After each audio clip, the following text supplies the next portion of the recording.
So Okay, so welcome everybody to the 7 a.m. Mastermind Club. And we love having you in the room live. Pazit and I love to invest our first hour of our mindset morning with you guys every Sunday. Hey, Pazit, let's talk about the invisible laws. absolutely. So again, thank you so much, everybody, for waking up. And I love, it's funny because today the law talks a lot about discipline, and I want to commend you all for the discipline that you've shown, how you've consistently showed up every morning since we started at 7 a.m. and you've been present. So thank you for that. So I'll start with the 11 forgotten laws. I'm just going to go through each one. Today we're on law number 9, which is the law. But I'll just walk for the new faces that are here that have joined us. We'll go through every single law one more time. So I'll start with law number 1, which was the law of thinking. And the law of thinking dictates that we can only attract what we think. The second law was the law of supply, and the law of supply depicts that the universe is a source of unlimited supply. Then the third law was the law of attraction, law of vibration, and that law of attraction essentially is about what we focus on, we will attract. The law of receiving, which is law number 4, the law of receiving works hand in hand with giving. We must give in order to receive. The law number 5 was about the law of increase, and the law of increase is about being happy and being grateful for whatever we have now. Then we went into law number of compensation, and the law is all about the space of vacuum. So basically making space for new things. Law number 7 was the law of non-resistance, and basically what it says is that every thought has a frequency, and the less we resist on something, the less it will exist. The law of forgiveness, which was law number 8, which we covered last week, was the law of forgiveness states that we must learn to accept our own mistakes and letting go of it completely. So don't hold on to your mistakes. And today we're going to dive into the law of sacrifice. And the law of sacrifice is to give up something that is of a lower nature for something of a higher nature. For example, in order to enjoy extraordinary success in life, we have to sacrifice our time, put in the effort, and be disciplined to work for what we want to achieve. We have to be persistent and persevere to work on what we want in order to achieve it. So what I love is that there was a few examples on working with the law that I wanted to share with you as well. And then we'll dive in with Carolyn, who will share also a few excerpts from working with the law. So basically, the examples they gave is that you cannot have a lovely home, a devoted family, and enjoy loose living. So in order to have the loving home, we have to kind of give up loose living, which means, going out, being faithful, right, versus being unfaithful. So we have to give something up of lower for something of higher. Another example they gave is you cannot enjoy the satisfactions and pleasures of a true friendship and indulge in a bad temper. So we have to sacrifice the bad temper to have the great friendships. Another example that they gave is that what cannot have a sterling character that friends will respect and trust and resort to crooked practices. So in other words, we have to give up our crooked practices if we want to have, trustworthy friends. So really giving up something of a lower nature to gain something of a higher nature. So go ahead, Carolyn. I'll let you give more examples. Yeah, so we get into the text of working with the laws, and it's law of sacrifice. I think of it as the law of discipline, because it really does set in my mind in motion that, if you want to gain something, as Pazit said, of higher value, then you have to be willing to sacrifice something of lower value. So in other words, if you want to, in my client's world, they want to write a book, they have to be willing to sacrifice the time and maybe give up doing certain things to give themselves more time to be able to achieve that higher result. Okay, so out of the text, we say something always has to be sacrificed for something else. Everything in life has its own price and is ever up for sale. we have to purchase it at a price it demands. Day after day, we go up to life's counter and say, I will give you this if you will give me that. This bartering has another name, more familiar. We call it sacrifice. Sacrifice then is not what our preachers have made it out to be. It is an inescapable necessity. It is a definite law that we must obey. We are sacrificing every day of our lives, whether we want to or not, whether we know it or not. No matter what we want of life, we have to give up something in order to get it. The beginning of wisdom is first the desire for discipline, the love of it, the voluntary choice of it. Thus, we learn that, you can't gain something of superior value. And maybe we don't often think of it this way, but if we do want to achieve a goal, there is an exchange going on. We do have to give up something else. So here, to go to a concert or an opera, for example, to hear the voices of your favorites, how does that happen? These talents don't just happen. Granted, they may be especially gifted, but those final magical results come not by chance or accident, but from discipline. Discipline that is consciously chosen, ardently desired, and patiently persisted. It's the denial of discipline that characterizes much of our moral life. Men everywhere are awakening to the necessity of disciplining their thoughts and their acts. So I think when we think of discipline, we tend to just think of our actions. We have to be disciplined in getting onto the 7 a.m. call, which means we have to give up, our sleeping in on a Sunday morning. But it's not just about giving up. It's not just about disciplining your actions. It starts by disciplining your thoughts. So that's the first place that we have to become in command of. We let our thoughts run wild. No one can attain their ambitions unless they learn to discipline their mental force and is able to control their thinking. So, all of these laws are, so magically intertwined, but they all come down to how we think and how it creates, the results that we want or that we don't want. I think there's one more passage here. Yeah, no man, woman will ever find the richness of life in any realm by loose or casual wandering. Oh, I think you did that. Always he will have to go down a narrow way and through a straight gate. It's called discipline. So if you're thinking of the law of sacrifice, try to think of it as, disciplining your thoughts and then disciplining your actions. Because sacrifice sometimes the connotations that come to mind are not necessarily discipline. So this law really put that into play for me, where there was just no question in my mind. Anything I want to achieve, any goal that I want to achieve, I have to start with disciplining my thoughts, and then the emotions that are attached to those. How do you feel? And then those feelings create your desire to discipline the actions. And then that's how you will gain that higher result every single time, because it's law. Yeah. And one way that they say, there's always like a price to be paid, right? So for example, the price to be paid is to wake up early. I like the example that you gave, like say, the price to be paid is to wake up early to join the mastermind, but you're giving up sleeping in to be part of a mastermind, to feed your brain, to advance yourself. So it's, the price that you're paying is your sleep, but what you're gaining is understanding and knowledge, how to navigate, your life. So, and this can go like in every area of your life, when you go to the food counter, right? Choosing something healthy versus unhealthy, choosing to work out versus choosing to watch TV. Okay. So, these are like all examples of, leaving a lesser for a higher. Also, sometimes it can come in a position in life, like you can leave a certain job or work or career that you've done because now you're chasing like a new one, something higher, something bigger. So I'm sure like with all these examples, maybe you guys are able to relate like something that you have to do. I know a lot of you, wrote books.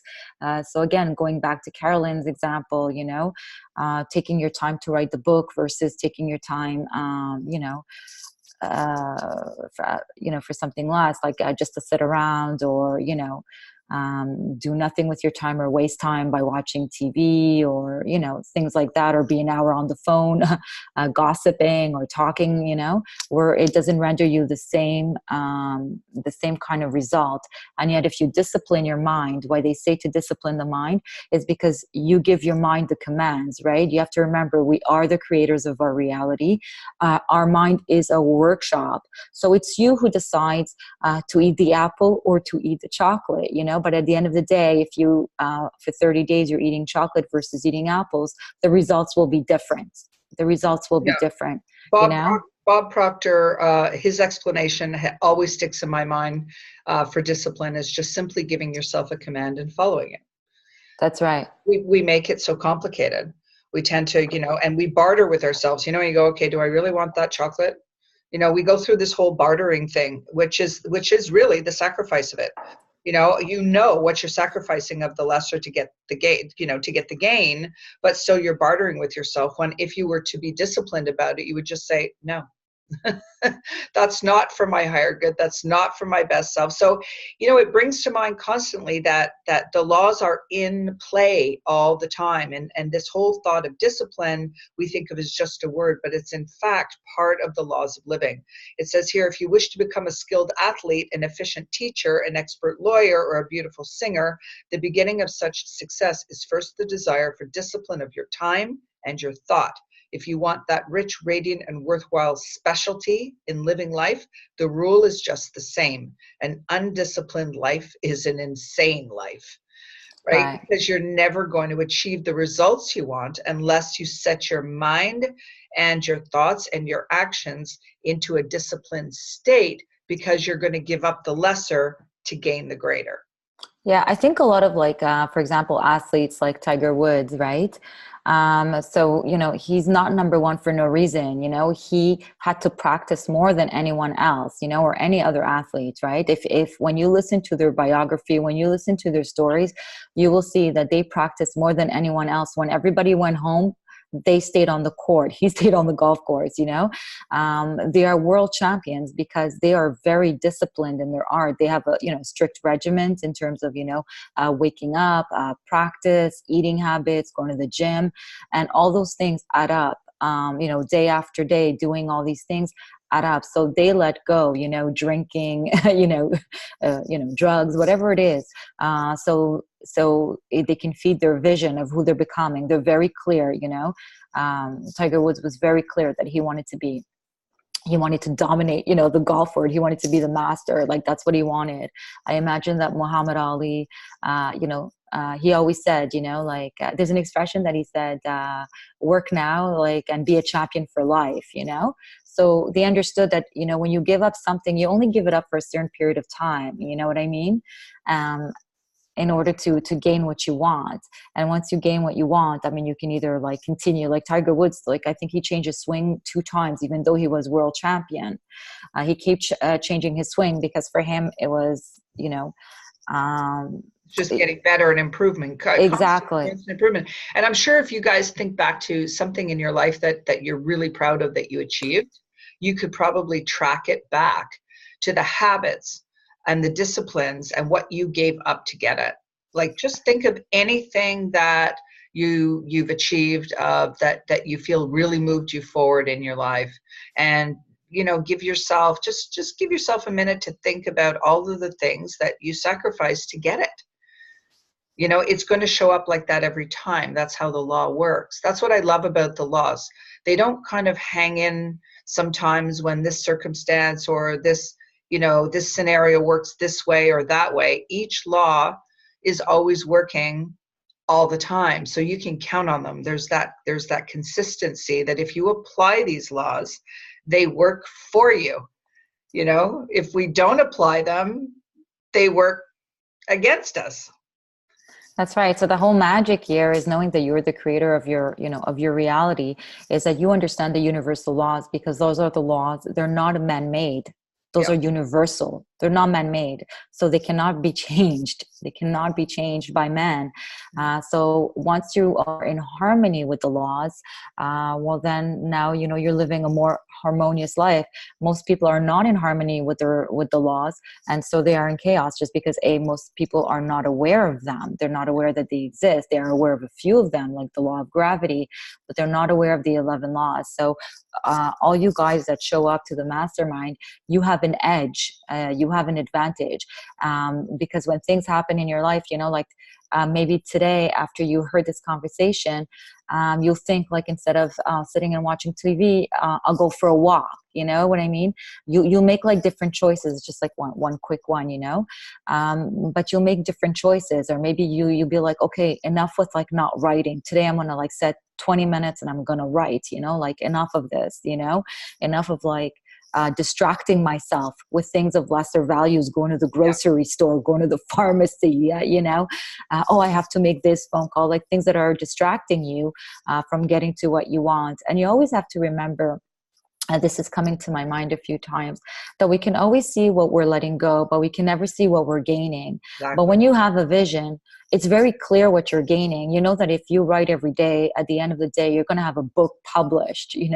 It's very easy to see that you'll have a book published if you stay disciplined. And if you give your mind the command that, yeah, I'm going to write every day for X amount of time, or if you make different decisions in your habits or in your relationships, you nurture your relationships. It's going to be you're going to have a very different relationship if you're nurturing your relationships versus if you're, not nurturing them, meaning, you're complaining about them, you're looking for things that are not good about them. So again, this comes to discipline. You tell yourself, instead of looking for the bad, I'm going to discipline myself to look for the good in everyone and everything, and this is a really great exercise, especially for the people who challenge you, is to still say there must be something good, and force yourself to look for the good. It's a discipline. And the more you do it, you get to benefit from it. I could, just one last example is definitely to become like an award-winning photographer or to become like a vision photographer. This didn't happen overnight. It took like 2 decades, but I was in my studio day and night. A lot of people don't realize that, I would stay in my studio till 1 or 2 in the morning. Every day, because it was a passion. It wasn't work for me. I loved creating. I loved my space. I loved working on clients' photos. The only reason I got so good at it was because I probably put in a lot more hours than any ordinary photographer would. And it was also a passion. And I would rather feed that than, say, for example, go out on a Saturday night. These were just like things that I was willing to sacrifice or to give up, going out with friends, drinking, going to the club. I would rather invest my energy and give it to my craft. And the only reason I became to that level is because of the amount of time I spent perfecting, or I spent in studio and, photographed thousands and thousands of people, until I got my lighting, everything to the way that I had my own signature style. So it didn't come overnight. Nothing comes overnight, guys. It's an accumulation of the discipline. Right, Carolyn, the book doesn't write itself, right? It's an accumulation of the discipline. It starts with the discipline of a mindset. I mean, that's really a lot of what I work on with clients before we even get into the writing stage. Some of my clients are here in the room. We really have to discipline our mind. We have to discipline our mindset. We have to kind of flip some scripts around, in the way we speak to ourselves and the habits that we have, that we move forward with to, put in place. Because when you're becoming an author, for example, you're required to sacrifice things to gain that next authority. You become a leader. And to become a leader, a thought leader, where your expertise is now for public consumption and people are turning to you for your expertise, you're going to be required to make some changes in habits. And changing habits is changing disciplines. So instead of focusing over here, now you have to learn to focus in another direction. It was interesting when I was at the conference that we had so many just extraordinary speakers, but Rachel Hollis was there. And I don't know if any of you are familiar with her work. She she published a book last year called Girl Wash Your Face, and she has a new one now called Girl Stop Apologizing. And she was out on stage, and she's hilarious. But what was really interesting is she says, you know, guys, she says, these aren't my first books. They're my 6th and 7th books. She says, most people think I just appeared with these books and they were successful and it was an overnight. She says, I was a 20-year overnight success. Right? She says, I have been putting in the work I didn't just pop into the scene. I kind of popped into everyone's awareness, and then it kind of picked up some momentum. And I've had a couple of really fantastic books. But she says, I've written 6 already that nobody really saw. So she didn't give up. She just kept disciplining herself more, and she kept focusing on what she wanted. I think Pazit made probably the best point. You really do have to create a vision for yourself. Where are you aiming, or what's the address you plugged into your GPS, right? Where are you taking yourself? What's the vision for where you want to go? I was saying to Pazit before the call, you know, everything that I've done even in the last couple of years has been really outside my comfort zone. Right? So I was disciplining myself to do things that I would not have done before, because my aim just keeps getting higher. And every time you aim higher, you've got to let go of some of the things that, you know, you were doing before that aren't going to get you where you want to go. And that's the sacrifice of the law. So, but to have the vision is kind of the first part. Where do you want to go? Where do you see yourself? What are you aiming at? What are your goals? What are your aspirations? Who do you want to become? And then you have to take a look at what habits you have to change, how you have to rediscipline yourself to gain those higher things, and then identify some of the lesser things that no longer serve you to get yourself to where you want to go. So create that vision, and, you know, Pazit's the expert on that one. Right. And the higher you will always demand. So the higher version of you will always demand a higher you. Yep. That's what I'm trying to say. Meaning you can't go to a higher version of yourself with your same old habits. Ain't gonna work, guys. Same old habits, same old results. Okay, it's very easy math. Yeah. So when you're deciding, you know, when Carolyn decided to go Carolyn International, that means that Carolyn has to travel now. This whole idea of her not traveling, being afraid of flights, I believe, Carolyn, right? Oh yeah, there was all that had to shed. It does not match with the Carolyn International vision. And so now, you know, Carolyn's been traveling quite a few times on her own. Congratulations, you know, and she's developed a whole new, you know, a whole new persona, a whole new identity. So little things like that, you know, people who will not travel alone, if they want to become, you know, world travelers, you're going to have to let go of this idea of not traveling alone to, I travel the world on my own. You have to remember that every thought is a thought that is planted, and every thought can be changed. Everything has a polar opposite, right? Well, that's what I do. That's what I did with flight. I trained myself. And I mean, I've been flying my whole life. There was never a time where I didn't. And you know, I grew up with, you know, a parent who refused to go anywhere. And I said, that's not going to be my story. And I may not enjoy the process, but I enjoy traveling. So I've traveled a lot, but not loving the process of getting there and back. So what I had to do is I had to retrain my mind to love it. That's love right. Love it. So when I get on a flight now, I have a whole different thought pattern. So I get onto the flight and I look forward to it. And I think of how smooth the flight is and how much I'm enjoying it.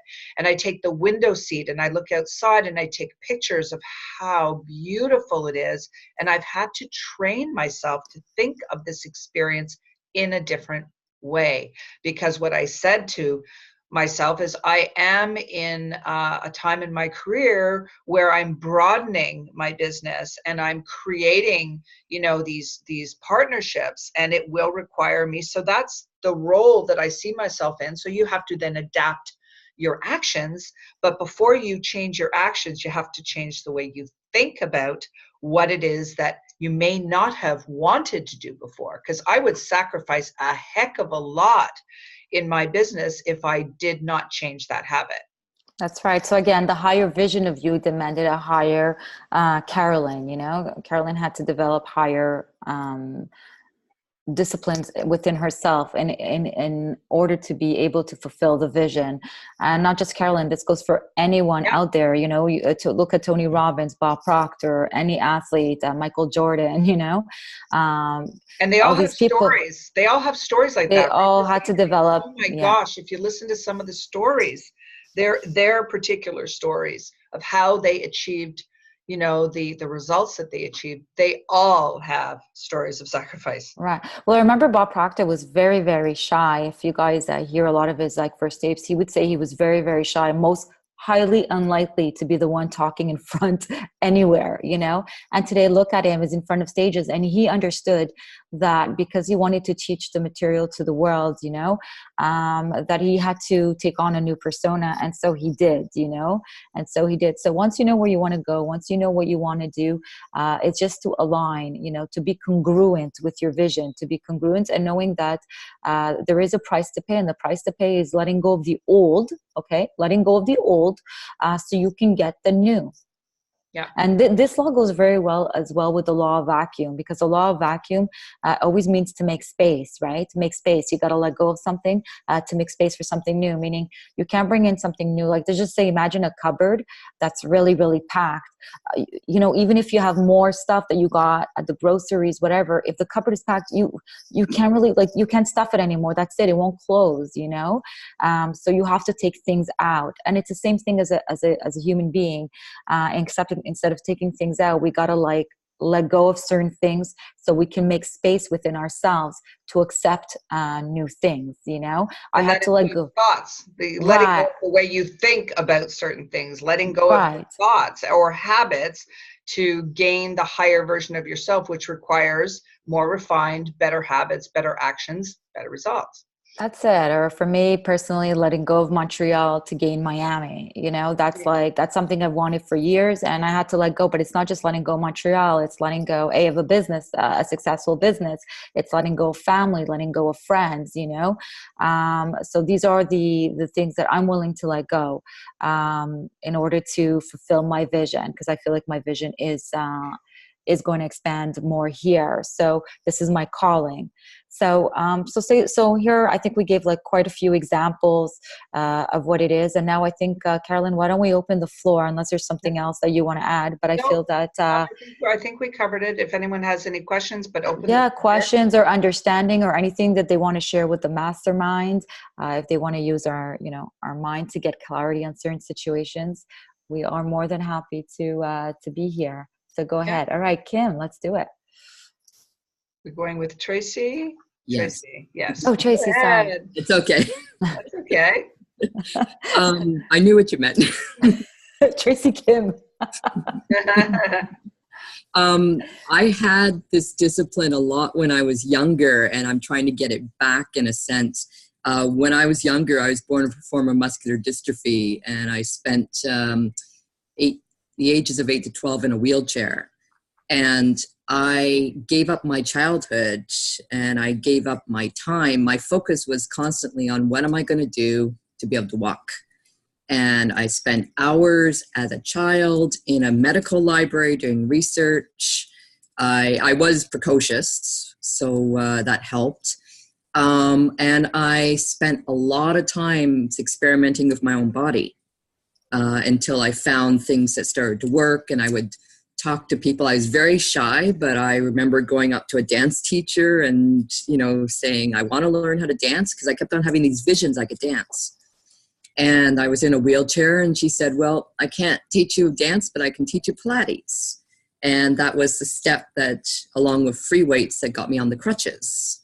And then 10 years on crutches, by the time I was in my 20s, I was able to walk. So I had extreme discipline at that point. Yeah.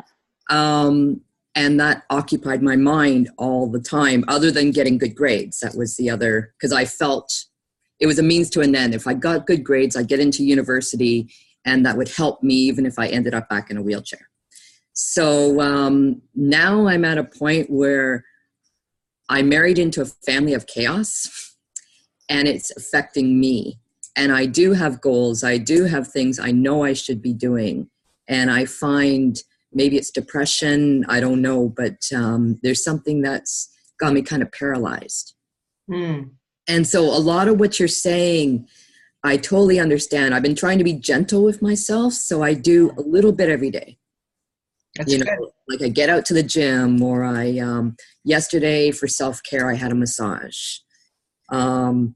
I have a lot of clutter, and I've been trying to, instead of becoming too overwhelmed, it's interesting how your external environment reflects your internal environment. Always. Oh yeah, always. Yeah.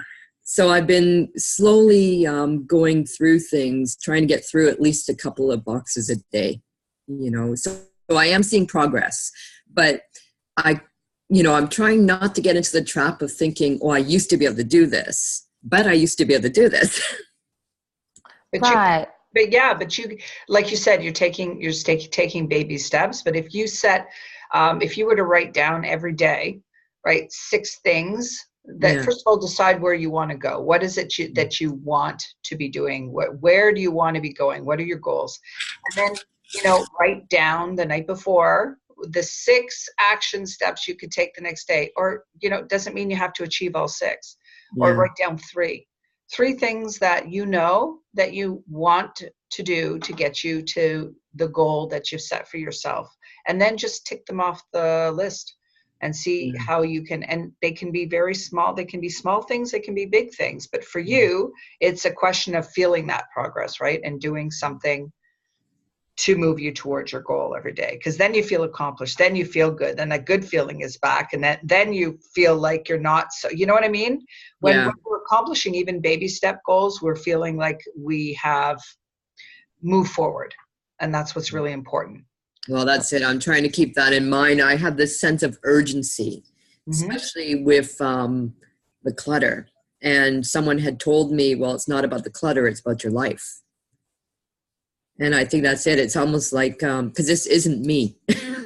Right. Well, what I would suggest is like just work on one room at a time. So it's rewarding, when you see like one room gets done, and then the next, and then the next, just give yourself the discipline that today I'm going to take care of like this area, and tomorrow I'll take care of this area.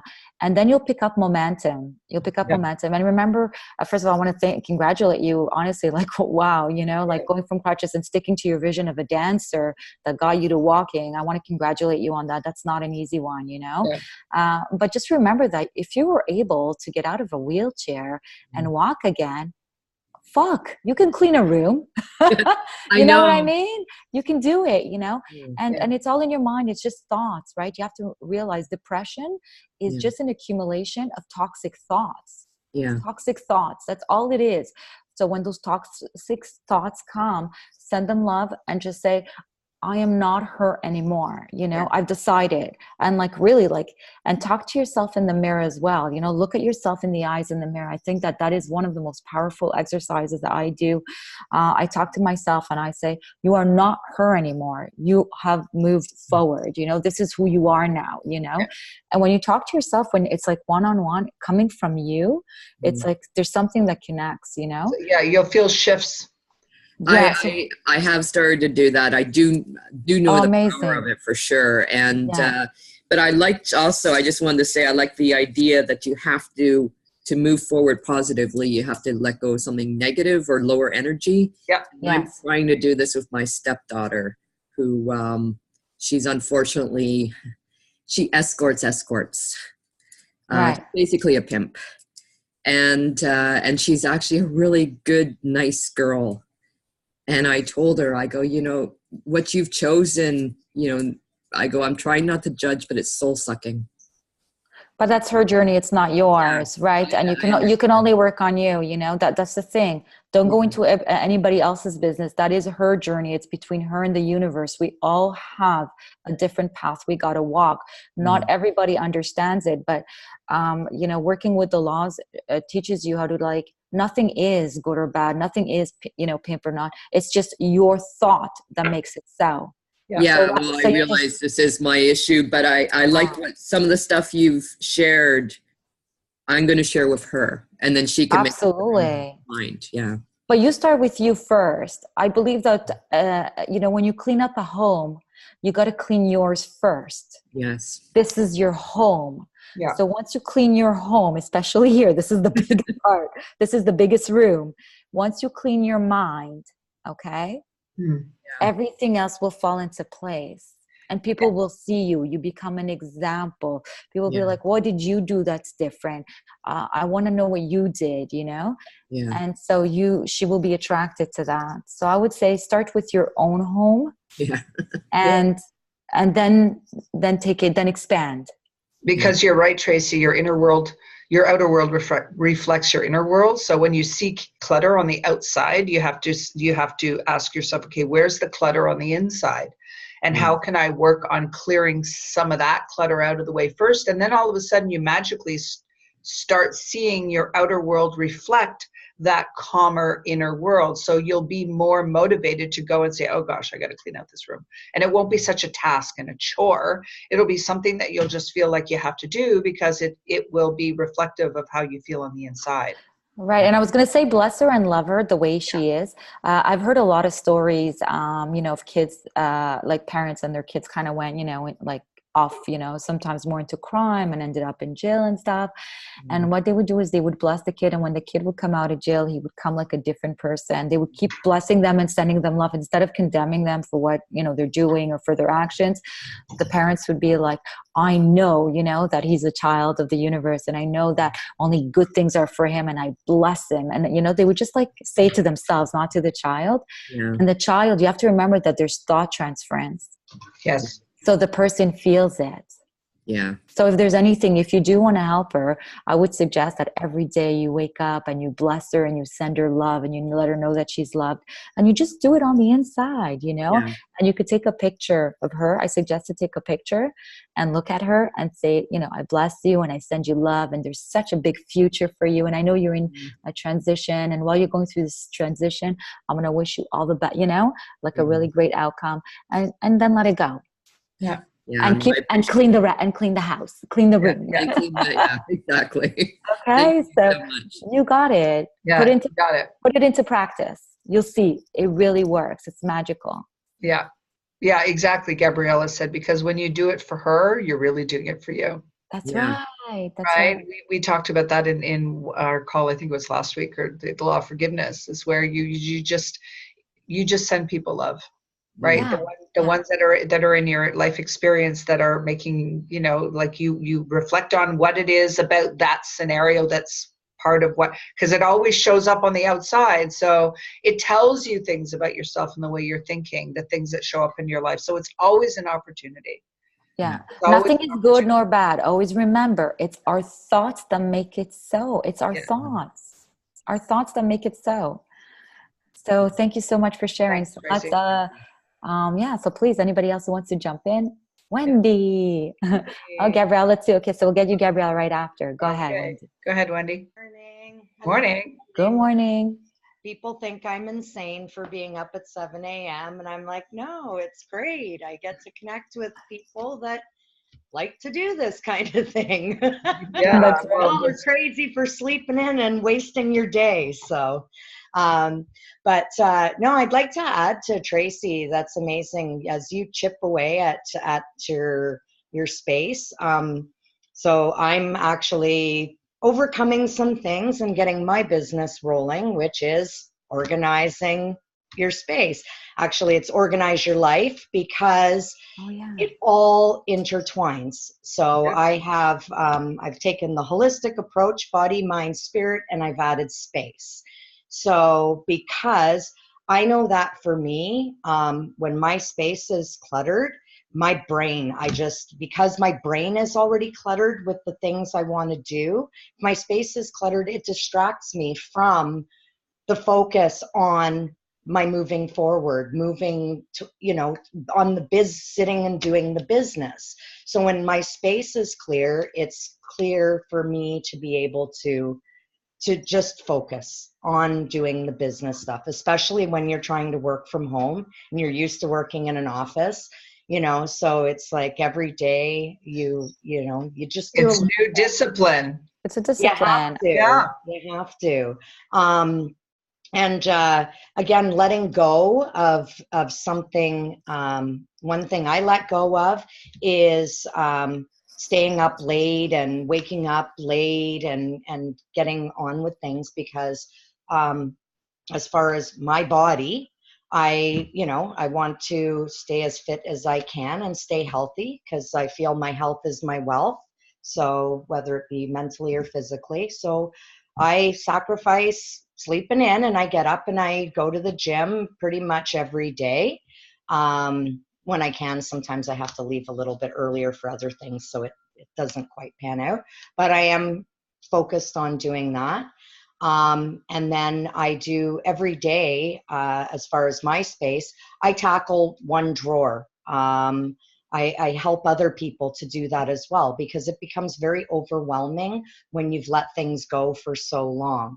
So, I help people to, it's like sacrifice 15 minutes a day and go through one drawer, and you will be amazed at eventually all your drawers will be clean. They won't be junk drawers anymore.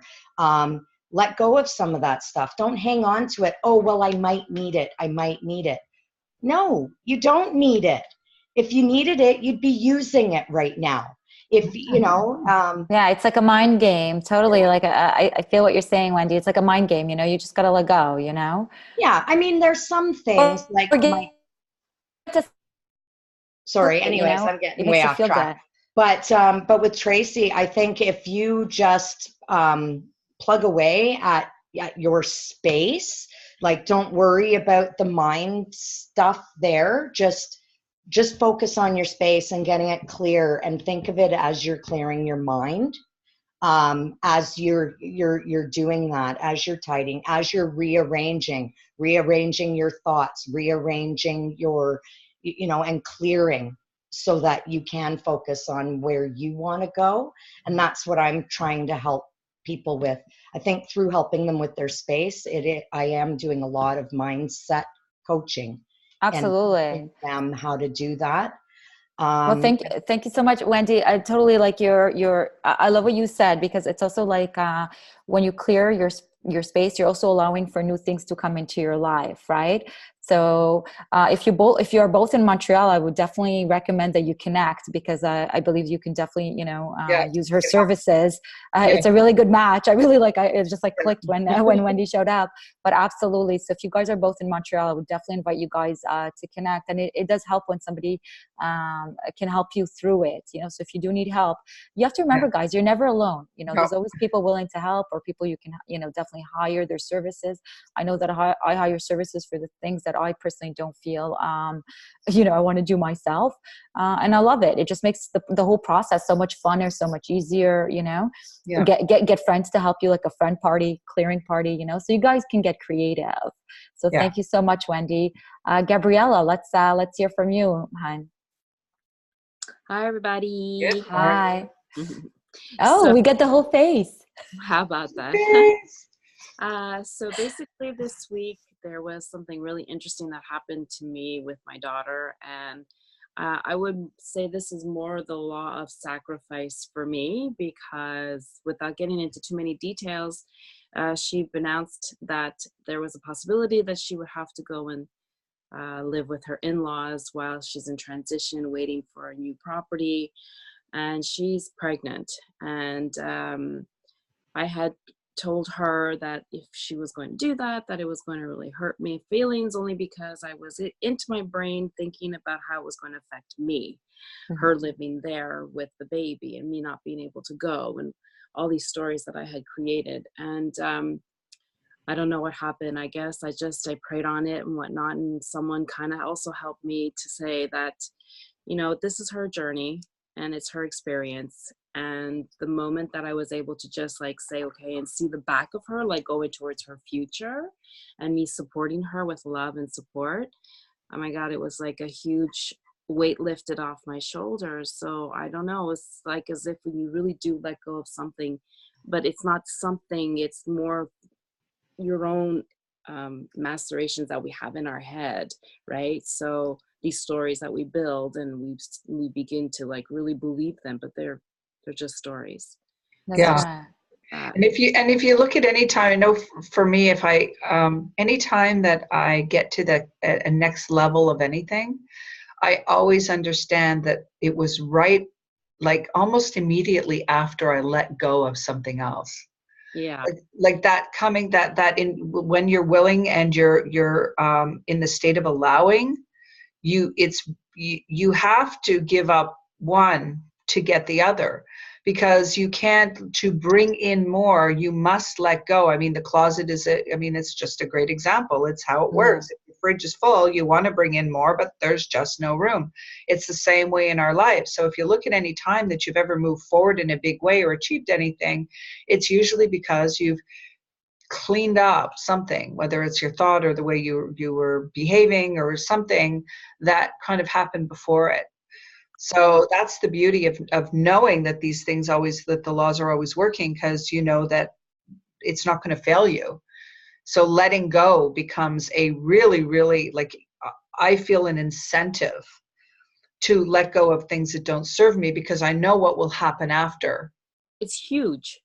Yeah. I mean, the moment that you absolutely feel that letting go, I can't even describe how my week has been this week since Well, it's a freedom. You feel that freedom. Yeah. Well, I love that you, first of all, Gabriella, I want to commend you again. And because you recognize the situation, and instead of it going into, oh my God, this is all about me, you kind of change your perspective and you're like, no, this is not about me. This is about her and her living her journey, and me being able to, it just is what it is, and I'm just able to support her wherever she is it, whether it's at the mother-in-law, my house, it doesn't really matter as long as she's fine, Yeah. At the end of the day, that's all we care for, right? That your daughter's fine and that she gives, birth to a healthy baby. And so it doesn't matter where she chooses it, but wherever she chooses it, she knows that you're with her, you still love her, you still support her. And I love your whole approach, and it's just that, you see what it is? It's just a shift of perspective. Just a shift of perspective, that you don't stay with that story like, how dare you do this to me, because this is the way I pictured it to be, and this is not the way it's supposed to go, so no, you reacted beautifully to it, and you kind of let it go, and you're like, baby, if this is where you need to be, you go where you need to be. I'm still your mom, I'm still here, and my doors are still open, and do whatever is good for you. I love like that. I said before, it still takes practice. You have Always. to Oh yeah. in your brain is like, what? Wait, what? You? Oh no. Right. You don't react, you respond. You respond with love. You decided to respond with love and not to react, to your feelings. You didn't let your feelings or the circumstances control you, right? Whatever's on the outside controls you, meaning your daughter going to your in-laws versus to you. That would be the circumstances affecting how you feel. Again, you would be a victim of your circumstances. But what I want to commend you is that you were not a victim of your circumstances. You were the victor of your circumstances, because you had victory over your thoughts, and you said, I'm not going there. I will not allow you. It's okay. It just is. Yeah. So, and Andrew's on the call. Andrew says lots of practice. yes, it's training. We're training ourselves. Exactly. It's training. And if you think of any achievement, to gain anything, you do have to train yourself in a different way. You have to do things in a certain way. You have to think in a certain way. And then you have to, it's the power of repetition. You have to keep training yourself. You have to keep doing the same thing every day, thinking that way, flipping the script of your perspective regularly until it becomes your new habit. Right. And if there's one thing you can master in this life is really mastering your thoughts and your emotions, because your emotions is how you feel. And I'm going to remind you always that when you feel good, you bring more good into your life. Right. Yeah. So this is why you want to master your emotions. By doing that, you're like, okay, I'm just going to, flow with it. It doesn't mean that you don't get upset or whatever, but you just decide you don't want to stay in that phase for long, because at the end of the day, whatever you give out, you get back. If you give resentment, you get it back, and you're like, fuck no, I don't want that shit. so I'll just be happy. It might not be the way I pictured it to be, but you know what, if it works for her, then I'm happy for her, because at the end of the day, I want my daughter to be happy. It doesn't matter where she's at, as long as she's happy. Exactly. I like that.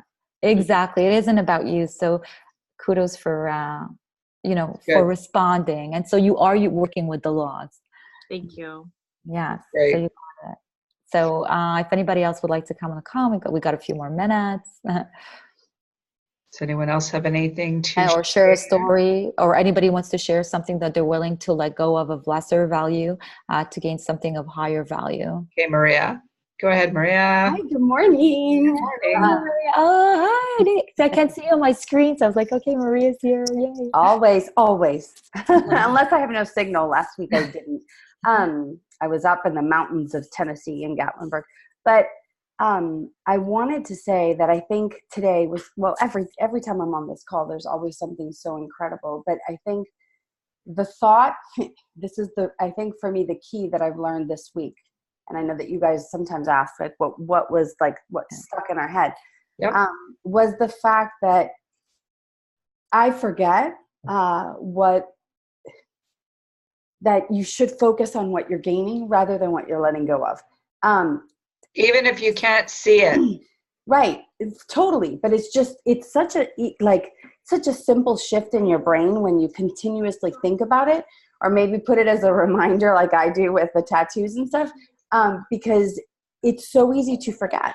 It's so easy to, me being a chocoholic, for example, to say, it's okay, you're letting go of this chocolate because you want to master and show people what you can do with your products.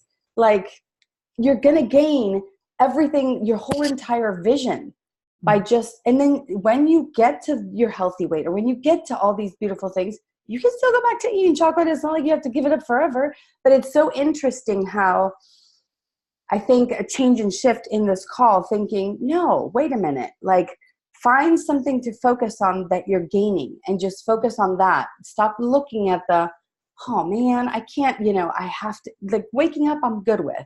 Letting go of, yummy chocolate, or letting go of, certain other things, if I'm focused on the letting go of.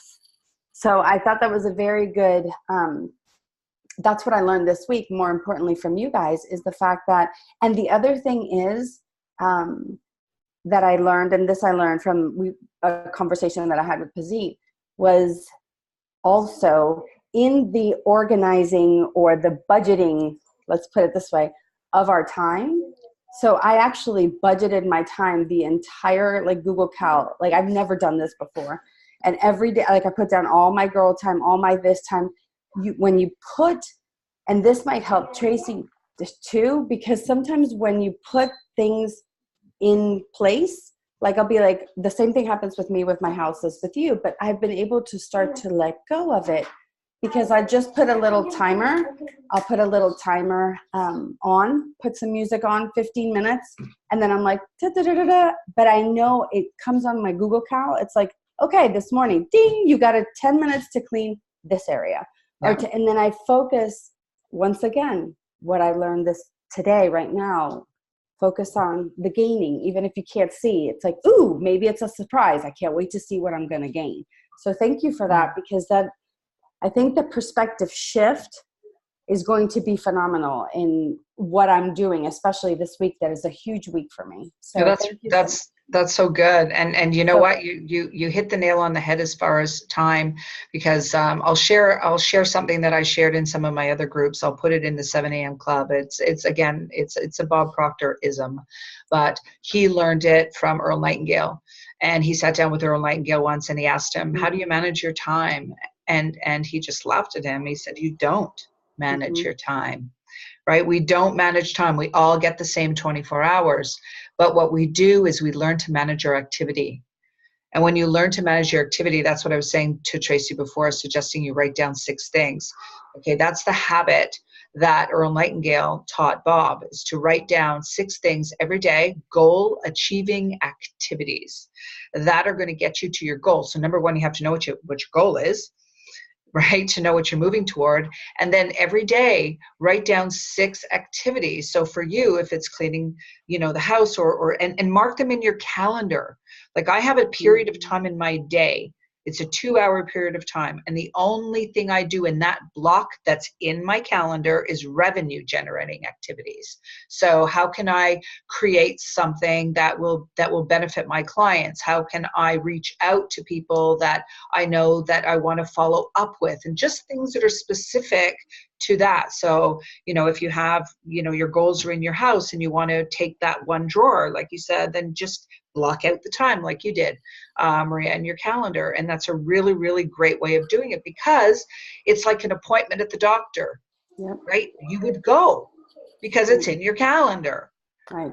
It's also bringing order, and the first law of the universe is order, right? Exactly. Is order. So it's like bringing order into your space, whether it's bringing order through a calendar, through clutter.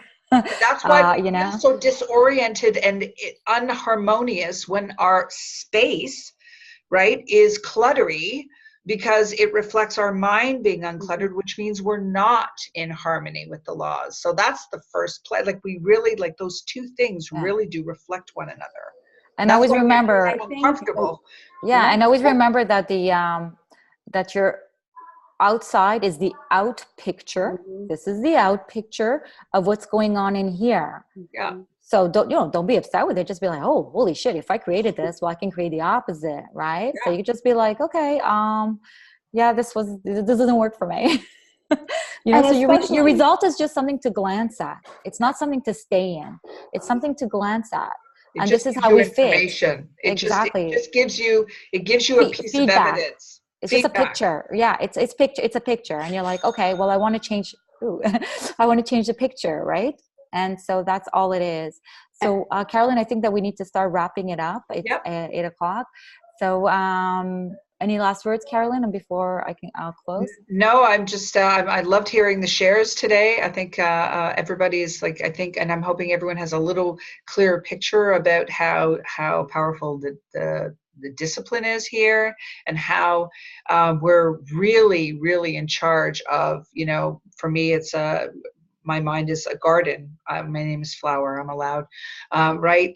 And we're planting thought seeds all the time. So you're mindful of the seeds that you're planting that are going to create a garden. And for any really beautiful garden to thrive, you got to weed it. You got to take out the stuff that doesn't serve you. You've got to let go of stuff to gain a beautiful bounty. So, when you're going about your day and you're setting your goals for yourself, just realize that letting go is part of the process. And whether that's clutter or whether that's ways of thinking, and just tell yourself, okay, I need to be disciplined about this. I'm going to put it in my calendar. I'm going to manage that activity. Okay. And discipline is just giving yourself a command and following it. And I promise you, if you do a little bit of that every day, you're going to feel like you because you are in charge of your life, you are consciously creating your reality, you're going to feel that power and then that momentum. And then before you know it, you'll have achieved all the things that you want to achieve. That's right. I think it's a beautiful closing. So I want to thank you all for showing up today at 7 a.m., for joining the Mastermind, and practice the laws. It's one thing to learn them. It's one thing to understand them. But now until next Sunday, you have a week to practice them. And, the more you practice them, the better you get to master your mind. And so on this note, I will let you know that, again, we are the creators of our life. Your mind is your workshop, and the outside is the out picture. If you don't like it, change it. It's that easy. Okay. And start one step at a time. You got to remember that you are where you are. It took time. Like, the house didn't get cluttered one day. You didn't just come and it got cluttered over a few months, so it's going to take a few months. It's like when we put on weight, it took a few months for us to put on the weight. It's going to take a few months for us to let it go. Okay. So just remember, it's a process, guys, but you can enjoy the process. You can put music, you can dance, you can, while you're doing your house, you can, put, any self-development things. There's a lot of books that are on audio. Put the audio books in the background, or put your earphones in, plug in, with your phone, put the stuff you love, and vacuum and move things, and make it fun, and, remember to bring the joy back. Okay. And that's it. And we'll see you all next Sunday at 7 a.m. and work with the laws, guys. Work with the laws. Have an extraordinary great week. Absolutely. We're looking forward to seeing you all next week, and we're looking forward to your stories and practice. All right. Thanks, everybody. Bye, guys.